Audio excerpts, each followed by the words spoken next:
जय भीम, जय जोहार साथियों।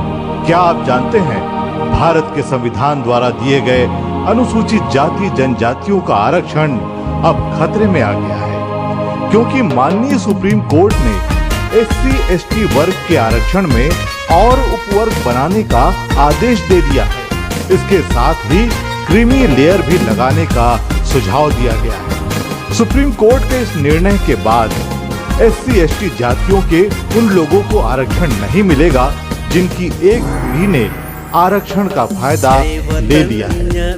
बाबा साहब ने बड़ी कठिनाई से जिन पिछड़ी अछूत जातियों को सूचीबद्ध कर एकजुट किया था, उनमें अब फूट पड़ जाएगी। क्या आप चाहते हैं SC/ST के लोग आपस में लड़े? क्या आप चाहते हैं कि आपके बच्चों को आरक्षण जैसी सहूलियतें ना मिले? अगर नहीं तो आइए इस फैसले के खिलाफ आवाज बुलंद करें और केंद्र सरकार से ये मांग करें कि SC/ST आरक्षण को संविधान की 9वीं सूची में शामिल किया जाए। इसके लिए सरकार तुरंत एक अध्यादेश लाए। आइए एकजुट होकर आंदोलन में सहभागी बने। निकलो बाहर मकानों से, जंग लड़ो बेईमानों से। भारत बंद, भारत बंद, भारत बंद। निकलो बाहर मकानों से, जंग लड़ो बेईमानों से। निकलो बाहर मकानों से, जंग लड़ो बेईमानों से। दलित हक की लड़ाई है, भारत में देखो छाई है। दलित हक की लड़ाई है, भारत में देखो छाई है। आवाज दो हम एक हैं, एक है हम एक है। आवाज दो हम एक हैं, एक है हम एक है। दिनांक 21 अगस्त सुबह 10:30 बजे। भारत बंद, भारत बंद, भारत बंद। जुल्मी जब जब जुल्म करेगा सत्ता के हथियारों से, चप्पा चप्पा गूंज उठेगा जय भीम के नारों से। जो दलितों से टकराएगा वो चूर चूर हो जाएगा। हम अम्बेडकरवादी हैं, संघर्षों के आदी हैं। बाबा साहब के चेले हैं, भारत में सबसे पहले हैं। दलित हक की लड़ाई है, भारत में देखो छाई है। आवाज दो हम एक हैं, एक है हम एक है। जस्टिस नरेंद्र नाथ मित्तल के पुत्र जस्टिस पंकज मित्तल और पूर्व राज्यपाल RS गवई के पुत्र जस्टिस BR गवई का मानना है कि आरक्षण सिर्फ पहली पीढ़ी को मिले, उसके बाद वालों को नहीं। सुप्रीम कोर्ट के पूर्व चीफ जस्टिस YB चंद्रचूड़ के पुत्र चीफ जस्टिस DY चंद्रचूड़ का फैसला है कि आरक्षण का आर्थिक आधार पर वर्गीकरण किया जाए, क्योंकि आरक्षण का लाभ लेकर SC/ST की एक पीढ़ी धनवान और सक्षम बन गई है।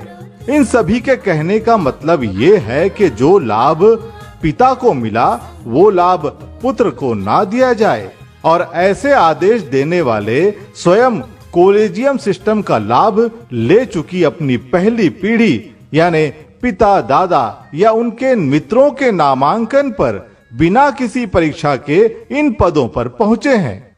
ये लोग अपने बच्चों को भी इसका लाभ देंगे, लेकिन SC/ST वर्ग के बच्चे जिनको आज भी सामाजिक भेदभाव के कारण पीछे रखा जाता है, घड़े से पानी पीने पर, घोड़ी पर बैठने पर, अच्छे कपड़े पहनने जैसी छोटी छोटी बातों के लिए मार डाला जाता है, उनको आरक्षण के इस लाभ से ये लोग वंचित करना चाहते हैं। इसलिए हम मांग करते हैं कि उच्च और सर्वोच्च न्यायालय में न्यायाधीश की नियुक्ति का कॉलेजियम सिस्टम खत्म कर परीक्षा द्वारा इनकी नियुक्ति की जाए। इसलिए आइए 21 अगस्त के आंदोलन को सफल बनाइए। निकलो बाहर मकानों से, जंग लड़ो इन बेईमानों से। SC/ST OBC एकता जिंदाबाद, जिंदाबाद। साथियों, ये उम्मीद थी कि आजादी के इतने सालों बाद जातिगत भेदभाव और नफरत की मानसिकता खत्म हो जाएगी, लेकिन आज भी गांव से लेकर महानगरों तक, शिक्षा संस्थानों से लेकर न्यायिक संस्थानों और खेल तक में हर जगह SC/ST के वर्ग के लोगों को अपमानित और वंचित रखा जाता है। इस वर्ग का इंसान चाहे कितनी भी ऊंचे पद पर पहुंच जाए, उसे भेदभाव और छुआछूत का शिकार होना पड़ता है। मुख्यमंत्री ही क्या, राष्ट्रपति तक के छू जाने से मंदिर और मकान धुलवा लिए जाते हैं। यानी जब तक जातियां हैं तब तक भेदभाव भी रहेगा, और जब तक भेदभाव है तब तक जातिगत संवैधानिक आरक्षण भी जारी रहना चाहिए। इस वर्ग का इंसान चाहे कितनी भी दौलत हासिल कर ले, उसके साथ जातिगत व्यवहार नहीं बदलता। ऐसे में कैसा क्रीमी लेयर, कौन सा क्रीमी लेयर?